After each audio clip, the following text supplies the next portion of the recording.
Dancing is the great popular art of the black peoples, and the rhythms of Africa have long ago crossed the seas and become part of the history of music in the modern world. This is a Mandinka dance of West Africa, in which the spirit of the forest comes to condemn wrong behavior. At first sight, it may seem wild and primitive, but the dance is more complex than it looks. To the Mandinka, it has a religious meaning and a moral purpose. There are references to ritual, to myths and stories about the past. In a country where little was written down and stories are still often told in the form of myth and music, the dance itself is a living embodiment of Mandinka history.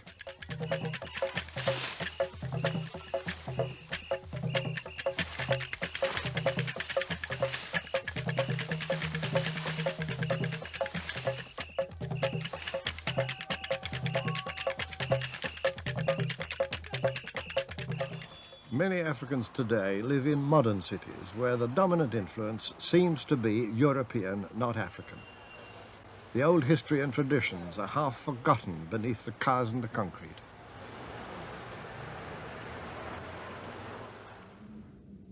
Africa once had its own cities, its own civilizations, and now there's a growing awareness of the dignity and splendor of the past. But beyond the cities, in the empty solitudes, there seems at first to be no history to remember. Scientists are now agreed that human life first took shape in Africa, long before it evolved anywhere else on Earth. But development in those early days was extremely slow, and until a few thousand years ago, most of this huge continent, like most of the rest of the world, was almost empty of people. Before men learned to farm, the land could support only a few scattered groups of hunters. This is the story of African peoples over the centuries, of how they learned to develop the skills that enabled them to overcome huge difficulties imposed on them by their environment. The pioneering peoples who set out to master their continent long ago had to overcome tremendous obstacles. They had to survive in a climate and ecology of ferocious extremes. They had to fight off an army of killing fevers, pests, tropical diseases, man-eating beasts. And they had to learn how to farm under tropical conditions. Their mastering of their continent has to be seen, I think, as one of the decisive achievements of human history. I've chosen to visit three peoples, each with their own part in the story. These are the Dogon of Mali, whose art and whose dances keep their history alive for them. The people of Sukur in northeastern Nigeria still live in the stone-built villages of their ancestors and still follow a way of life which they've evolved for themselves through the centuries. The Pokot, a people of northern Kenya, have defied efforts to modernize their way of life. They've achieved their own balance with nature and are content with it. But long before these peoples learned how to master their continent, small groups such as the Khoi or Bushmen had made their own contribution. Until recently, they lived by hunting and gathering, just as the earliest human beings are known to have done. Khoi technology has remained essentially Stone Age, even though they now use iron-tipped arrows borrowed from their more advanced neighbors. The Khoi have devised complex arrow poisons made from a mixture of plant extracts and the toxic entrails of a species of beetle larva.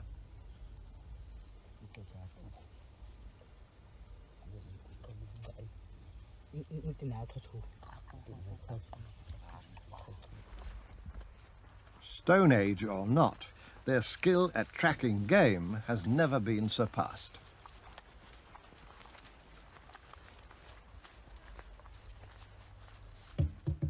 The Twa peoples of the forests of Zaire, better known to us as pygmies, also lived a wandering life as hunters.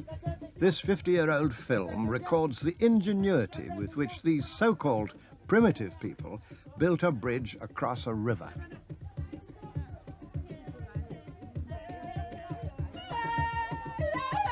First, a man was hoisted to treetop height at the end of a long rope of plaited vine.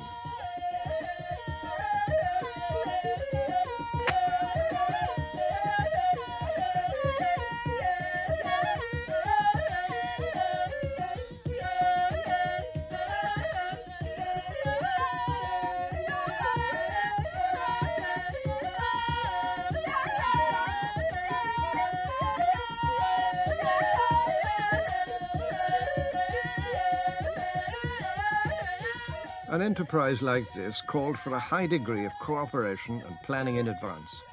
Yet the Twa had no political organization as we understand it. Their population was small and their technology had not advanced beyond the Stone Age.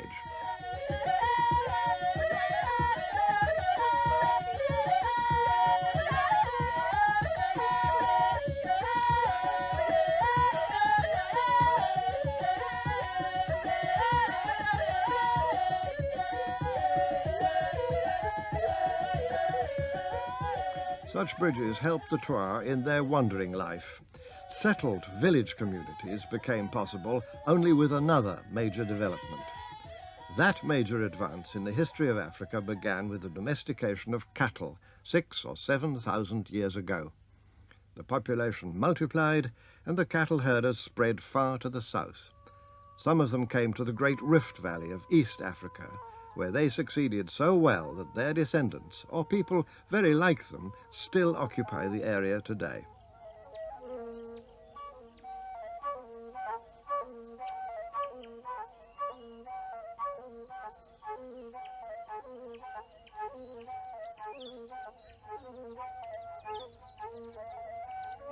For much of the year, this is an arid wilderness of thorn scrub.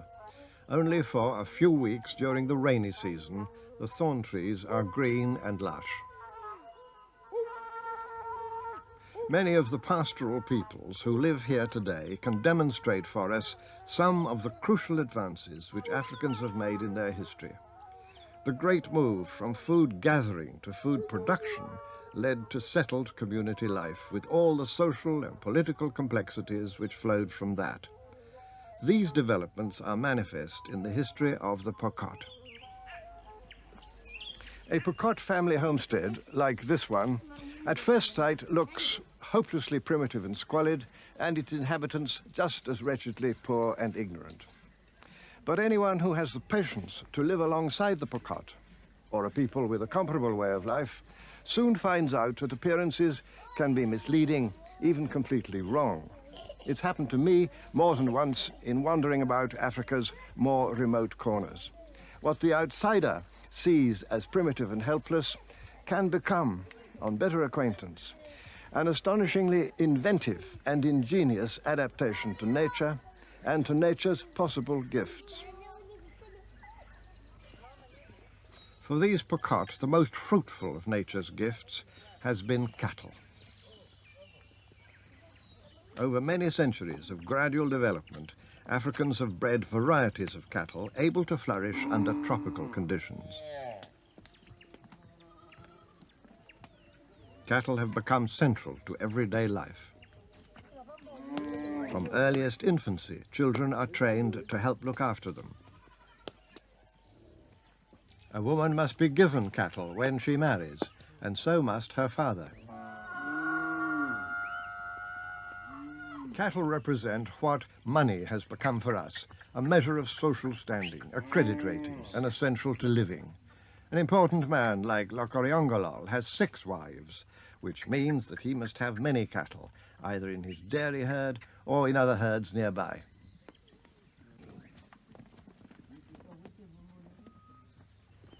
The strategy behind this obsession with cattle is more sensible than it seems. It was essential for pastoral peoples to keep as many animals as possible so as to guard against drought or disaster. By integrating livestock with every aspect of their lives, the Pokot ensured their own survival.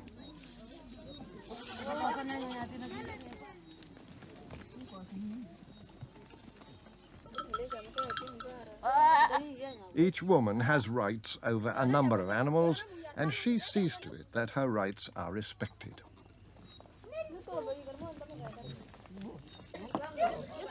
Only the children are allowed to trespass.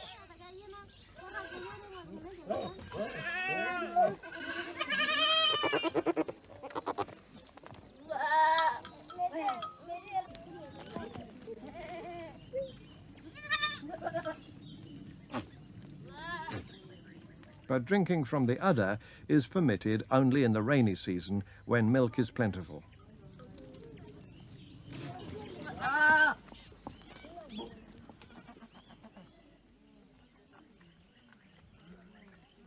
Goats and camels can feed on the leaves of plants and shrubs which cattle won't touch.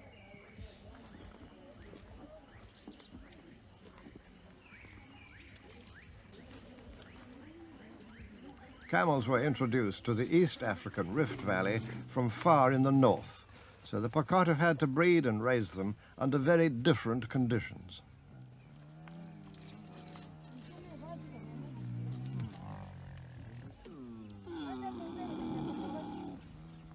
Instead of using camels for transport, as desert and northern peoples do, the Pokot have learned to rely on them for an addition to their supply of meat and milk.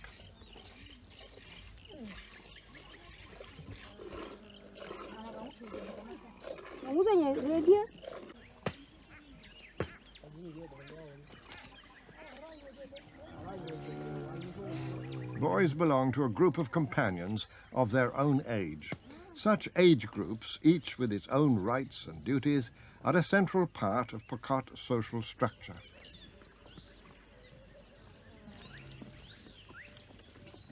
The Pokot were entirely self-sufficient in the past and are largely so today.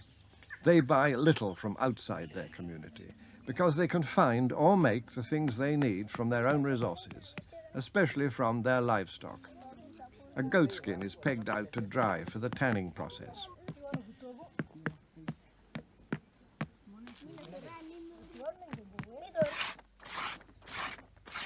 A hide is scraped free of hair. Later it'll be softened with oil or fat and shaped for clothing.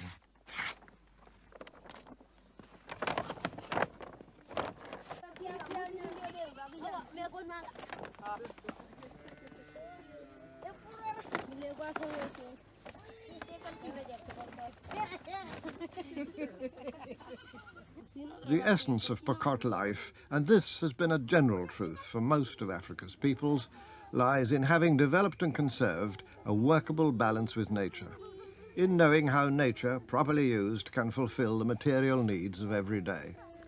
It's a balance which highly industrialized countries are now beginning to realize that they must learn to recover. Everything here can have its use, even cow dung.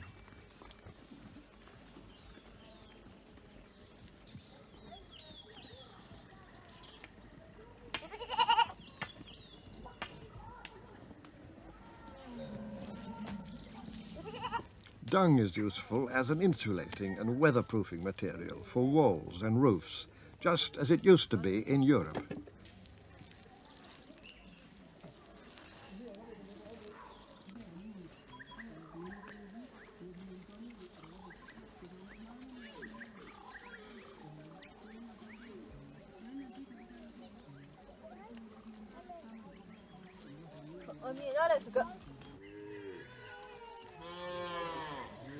These little huts are for sheltering young calves and kids from the heat of the day, and also for weaning them from their mothers. Women altogether govern domestic life. Though men like to command, women have a large area of authority and the self-respect which goes with that.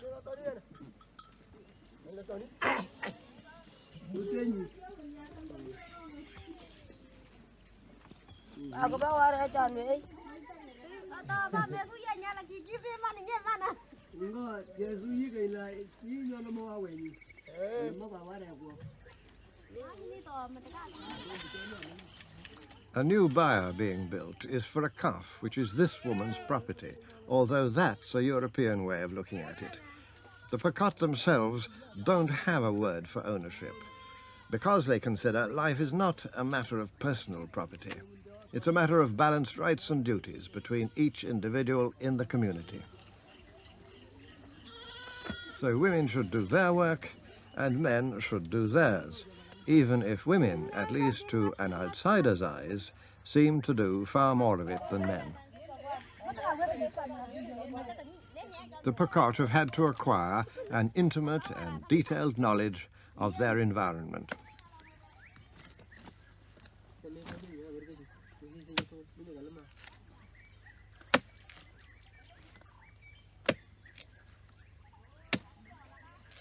The bush around their homes is not a wilderness.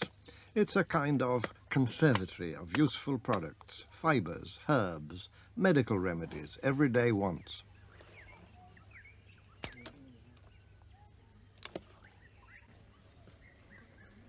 If a woman like Chepuchongil needs something apart from imported luxuries like her beads, she doesn't go out to shop.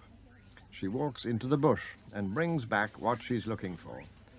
It's a skill and knowledge learned in the family by a long process of practical experiment and handed down from one generation to another.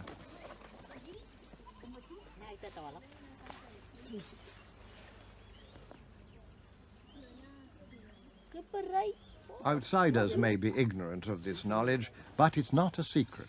Anyone who asks can be taught.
The bark of the desert rose which Chepuchongil gathered has been pounded and mixed with water. The resultant infusion is a powerful insecticide. The women rub it on the young camels to rid them of ticks which carry disease, rather as modern farmers might use a sheep dip.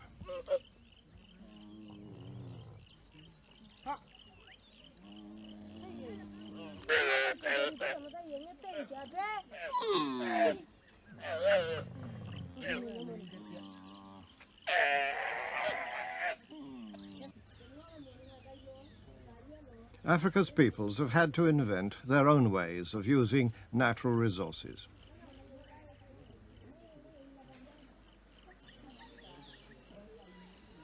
Skills like rolling twine from bark fibre are not as easy as they seem. And Pokot life really is like making twine. It looks simple, but it's the outcome of a complex development, social but also political. Here's a people who have no kings, no chiefs, no police force of their own, and really no officials of any kind.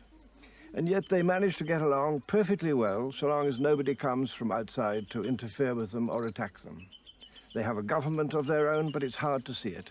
It consists of a council of elders who safeguard and apply the unwritten but always remembered rules of Pokot community life. And these rules are respected because they're recognized to be necessary to community survival and the fruit of a long experience. These scattered peoples have learned to live with themselves and with nature, and inside the limits of the possibilities open to them, it seems to me that they've done it remarkably well. Kene nyo giganyana ngala chwaga kaparchichi kene mapapoyo aga baba karat ke ngelio nyanga nyoga mu ngala chwaga mun ni ngala jo mun ko atole to jurseji ke jursyo kenem ju poi pe ju poi bag kokwa aparasan bapi cho chang te lu nyoga kenam ju cho na ke cha ke ta sen.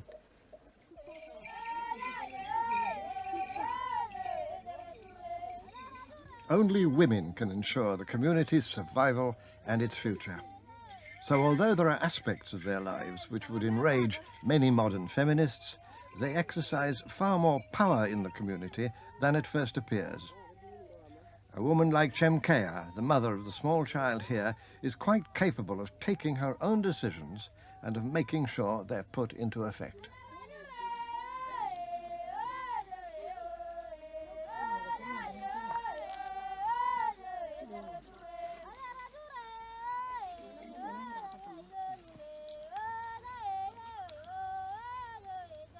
Women can marry young, but men have to wait until they've gathered enough cattle to support a marriage. Only an elder like Lokariongolol can afford 6 wives.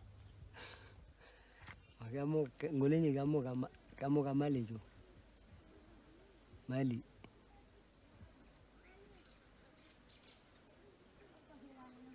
O papa nyono mi ka yugina po bata o panangka. Atarta mali. Oto papa nyo menempato panangka tarta pa mali. Kokoi. Inyoni. Ika kasi ne mateka nya koriji. Manga nya susu. Me wa matara katejo. Maka wangnya kaete la pai ku wa kai ku te kai ku wa ku chiang su komda no me pe ku ruku kamal koriji yeju. Kamal koriji yeju. Ai kisu ke atone ko to wet. Kusun muka. Ku la lua. Keramupak. Keramupak. Aku pen ya jago puna ta jono ko ta ino tin. Kil pen ga chi kasono ba patal. Ku ngo kusun mu ko ni chikro tutik. Kamata leput ka ka to achi. Ku ga pai mo na chi. Ambakwa kusa mu ke ni, kusa ka keret, kusa ka keret, kusa ka keret. Ya ke mucha. Ngonge to igene. Mine. Mine gu. Aku na gu ngai ngai ta ta ta. Takal tuaji ba? Takal pat ku ku kemal tuaji ba pe ku ga pe gule. Ku ga pe gule ta yang mucha ba ku nguli cha kachi. Akaruya. Pokot life has its internal conflicts, but these people know their world and their place in it, what life is for, what life can give. And it's not a life without pleasure. Pokot society is one of many cattle-keeping African communities that's organized by age, so that a person goes through life in a community within a community, in a group of companions of about the same age. And this arrangement cuts across narrow family ties and binds Pokot society together.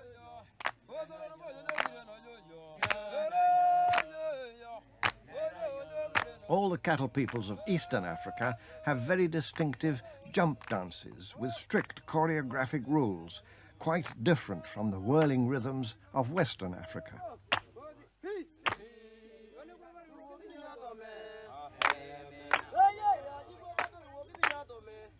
Mostly of the young warrior age group, these men sing about their favorite cattle, but they also sing to invite the girls who slowly come to join them. One girl has just completed the initiation ceremonies that launch women into adulthood. She'll soon be married, and the dance is for her. Once again, nothing's as simple as it looks. Respected customs govern dancing. A son may not dance with his mother, nor a sister with her brother. The Pokot have a far more elaborate social etiquette than most Europeans. To them, civilization is not a matter of technological development, but of social responsibility.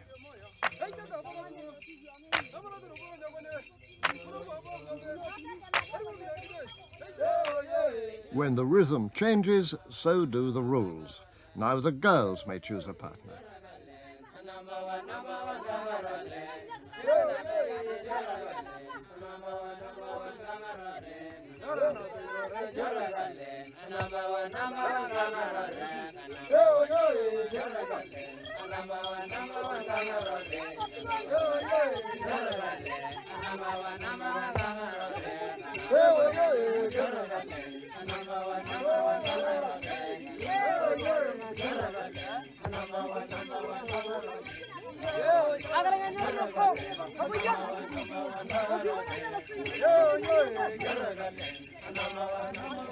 African dancing has developed a ritual as well as social purpose. But there's also mundane work to be done. There's butter to be churned.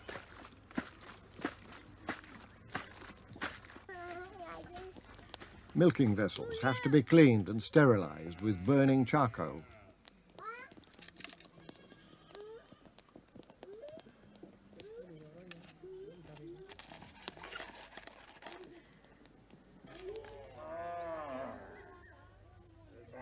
At the end of the day, the cattle are driven slowly home. Pekot life looks, and in some ways it is, a rough outdoor existence, far from idyllic. Yet it offers a round of duties and pleasures, and these enclose people in the warmth of a psychological and material security.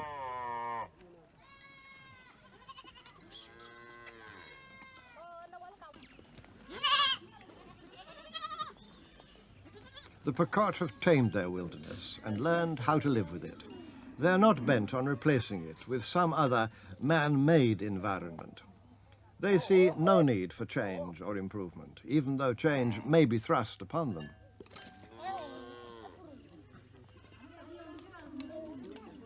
They live much as dozens of other African peoples once lived before Europeans began to interfere.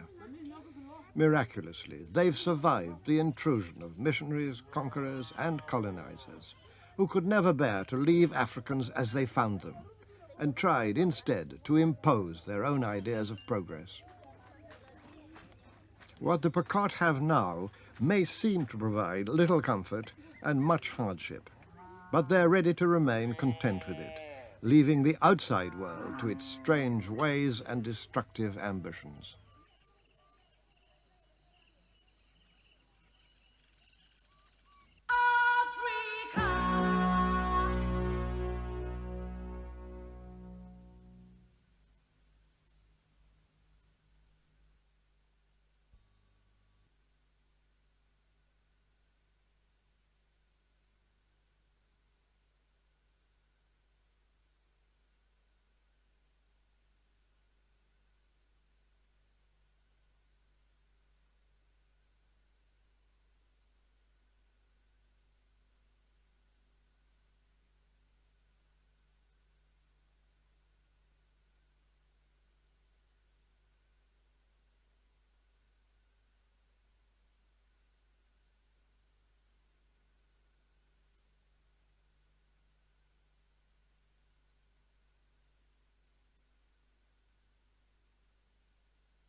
While some peoples continued to rely on livestock for their support, others turned to mixed farming. This cultivation of crops for food was the next long step forward in the history of Africa.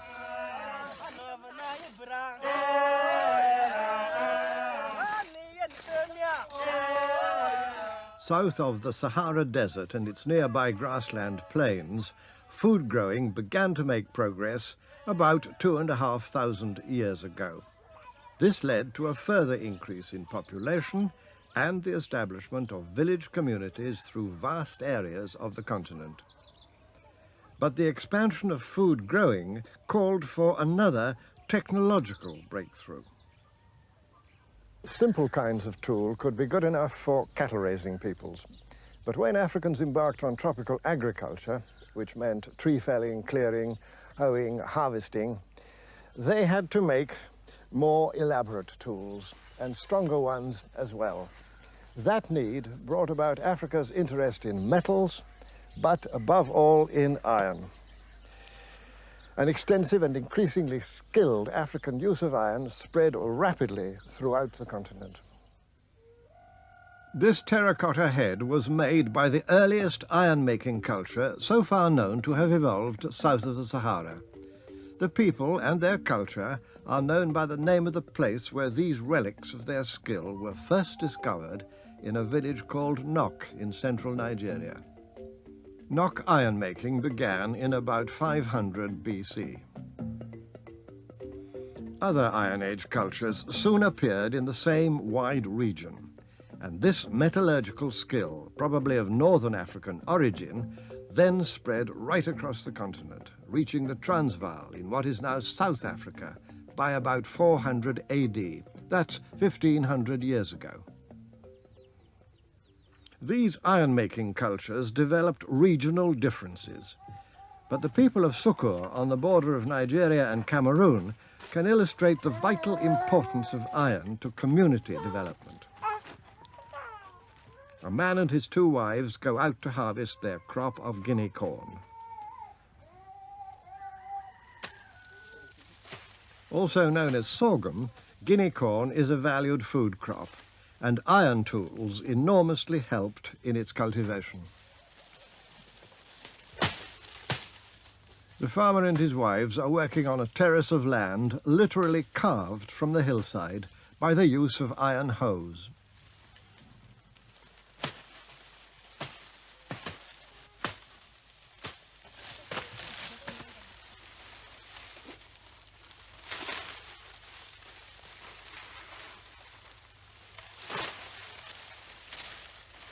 Iron knives and sickles sever the heads of the grain. All these tasks were much more laborious before the invention of iron.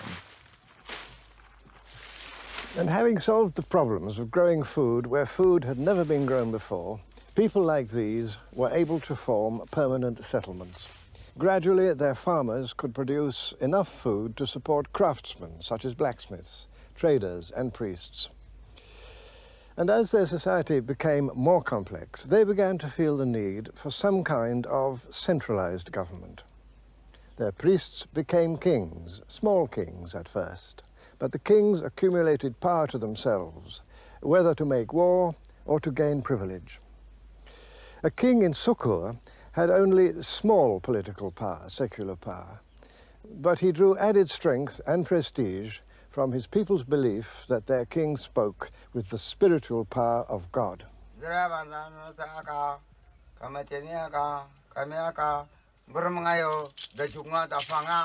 The king of Sukur had the power on behalf of his people to intercede with the one God who's above all the other gods in Sukur religion.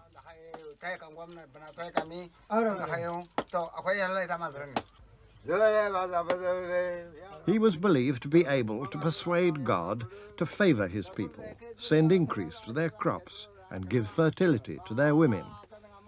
And God, when answering these requests, gave instructions to the king on how best his people should behave.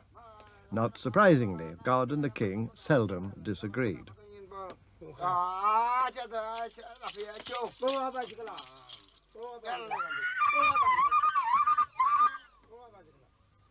Yes, yes.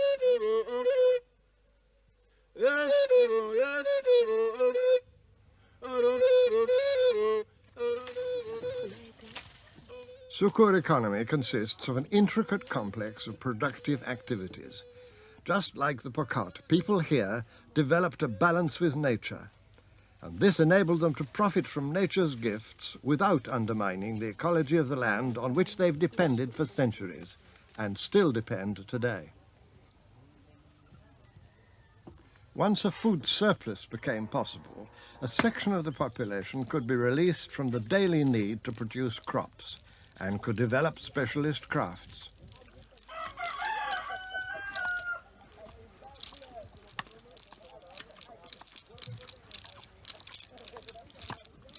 In a division of labour, women could make pots and men could weave baskets.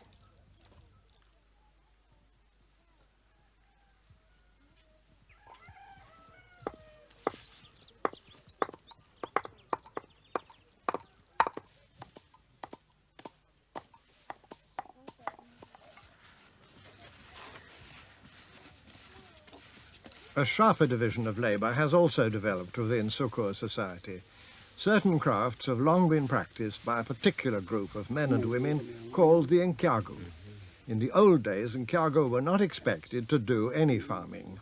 Instead, they could give all their working time to this or that special craft, making goods for sale or barter in exchange for food.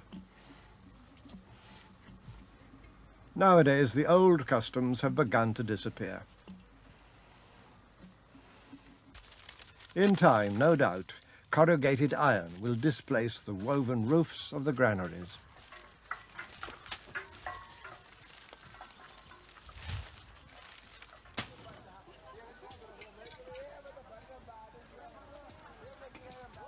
As the Sukur grew more prosperous and embarked on trade with their neighbours, their chiefs ordered the building of a stone roadway, more than 3 miles long, down to the valley below. And in a society as stable as this, with its regular food supply, specialization could extend beyond the practice of crafts into what we would call the professions. This man is a traditional doctor. A patient has been brought to him, suffering from a severely sprained ankle and quite unable to walk. With a combination of herbal remedies and a robust but carefully practiced manipulation, the healer will try to get the patient back on his feet again.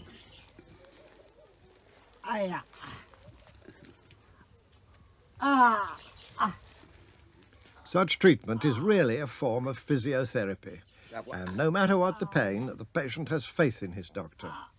And this element of faith has always played an important part in African medical treatment. No.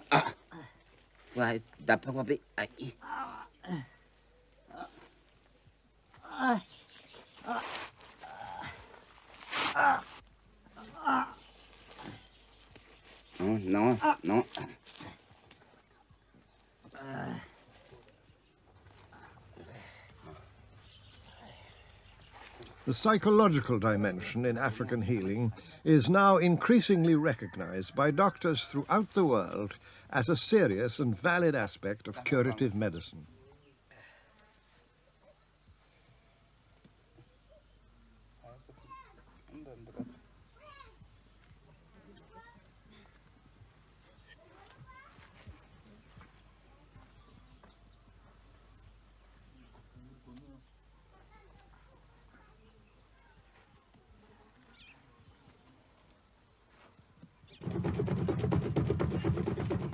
But the decisive skill on which the whole of Sukur society depended was the smelting and smithing of iron. This is a traditional blast furnace, one of the last surviving examples of the process of metallurgy evolved in Africa more than 2,000 years ago. The rapid use of a double bellows forces a blast of air into the heart of the furnace.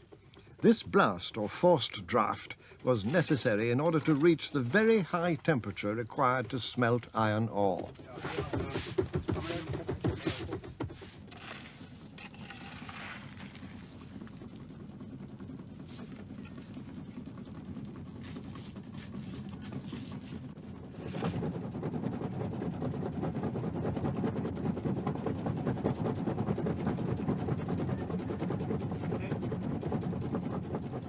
Smelting is complete within about 2 hours of reaching the necessary temperature, and the furnace can be carefully opened. Water is thrown to quench the blazing charcoal.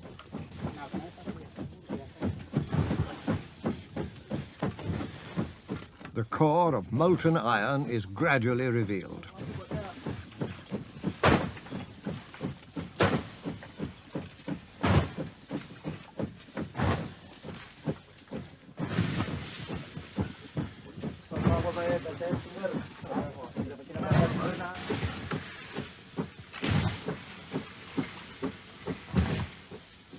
At last it can be pulled out and plunged into water.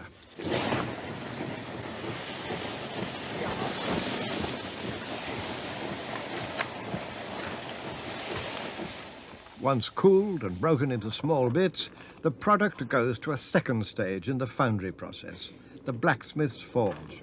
And this is where the professionals, the Nkyagu blacksmiths, begin their work.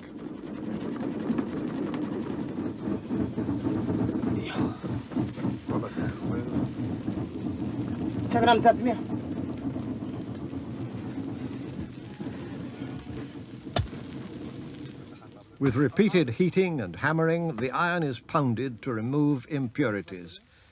The glowing lump is reduced to a bar of solid metal, a simple form of steel.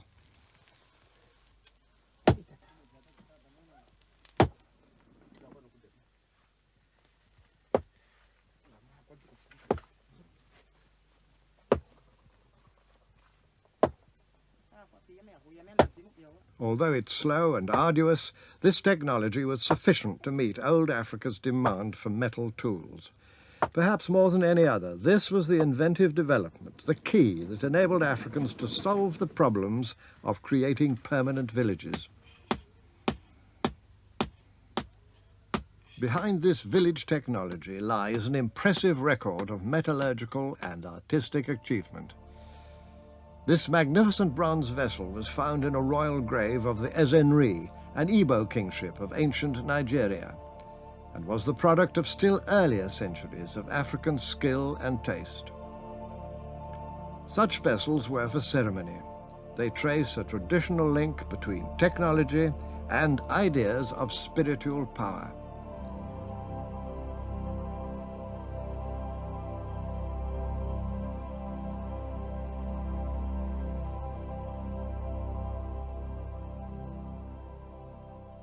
Just as in old Europe, the craft of the smith was a mystery. It called for ritual. The blacksmith in Sukur had special skills which ordinary people didn't have. His work was seen as one of creative fertility, potentially dangerous by reason of his occult power. That power came from God, but it reached mankind by way of the ancestors whom God had chosen to build the world. So the chosen ancestors in African belief lead back always to the source of spiritual power, and that is why they merit high respect. This famous cliff called Bandiagara is the sacred burial ground of the Dogon, the final group of African people that I've chosen.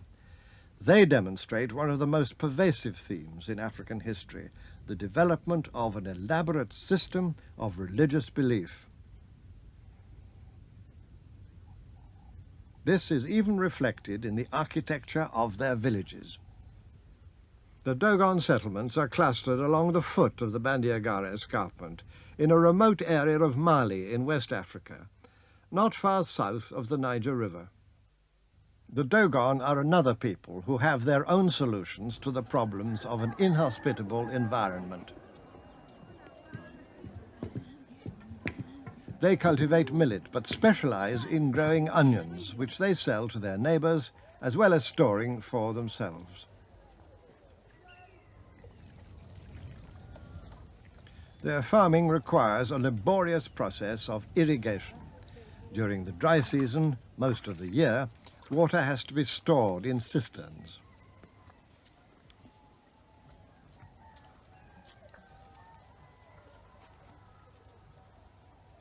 Artificial terraces have had to be carved from the foot of the escarpment, And to irrigate this crop, relays of women have to act as a kind of human aqueduct.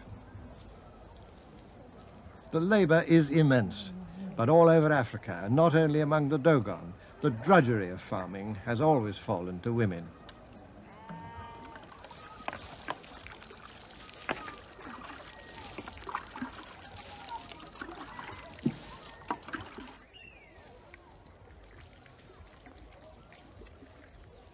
In common with other African peoples, the Dogon have evolved a complex system of beliefs about the creation and working of the world, and these beliefs are central to the ordering of their daily lives. Decorated with the four-armed cross of Amma, of God the Creator, a Dogon granary is conceived as a model of the universe.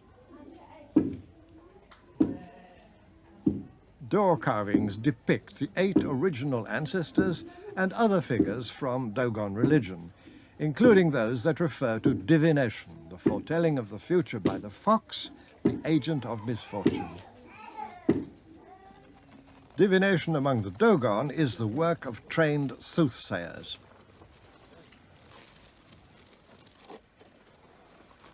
The diviners draw intersecting lines in the sand as a prelude to interpreting the tracks which a fox will make.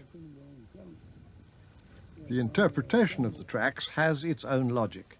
Like Christians, the Dogon believe that God withdrew to heaven when man offended against his law, but the agent of evil in Dogon belief was not the serpent of the Garden of Eden, but the fox. Attracted by a bait of peanuts arranged in a particular pattern, the fox will predict the future with its footprints. The fox which brought misfortune can also foretell misfortune.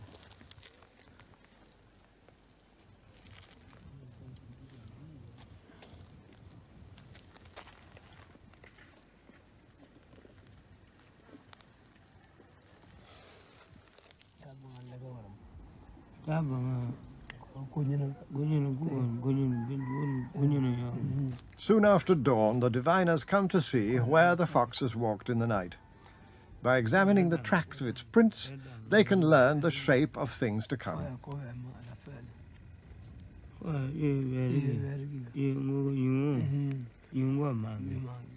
They will have advice for individual applicants, or perhaps for the whole village.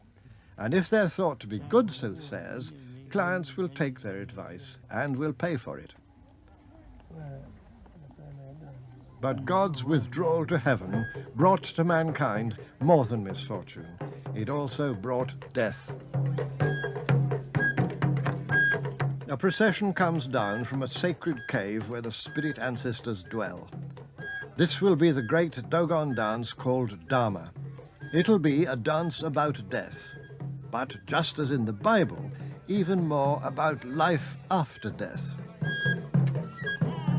Led by elders, the masquerade slowly descends to the village. Like other intensely religious peoples, the Dogon believe that death need be nothing final. Helped by the intercession of young men trained for the purpose, the spirits of the newly dead can join the community of the ancestors.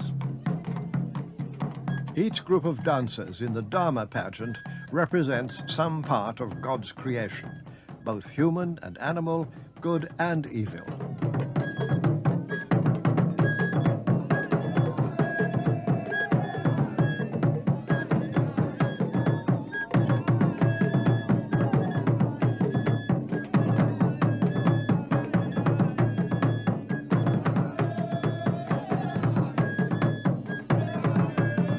So the Dharma, again like all great dance festivals in traditional Africa, is also a celebration of this people's history, of their homage to distant ancestors who first mastered this mountain country and taught them, as they believe, how best to live in it.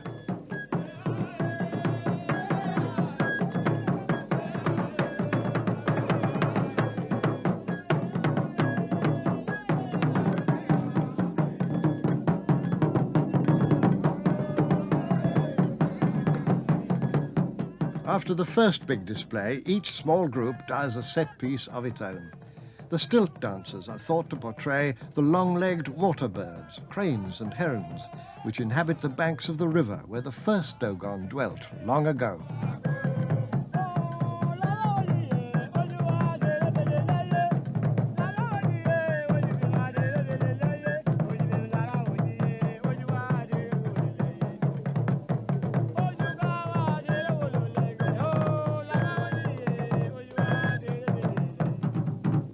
The tall mask, called many-storied house, has to bow to the 4 points of the compass before leaving the arena. The mask is carried upright in the dancer's teeth.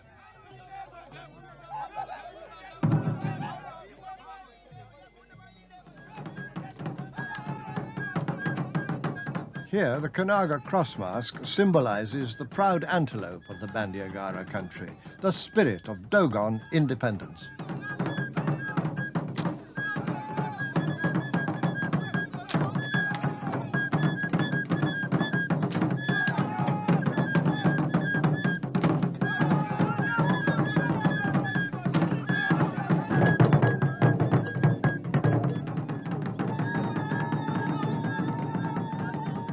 In this great dance, as in some others of the same spectacular vigour, Africa evokes a time of reconciliation after the sorrow of death and celebrates a joyful promise for the future.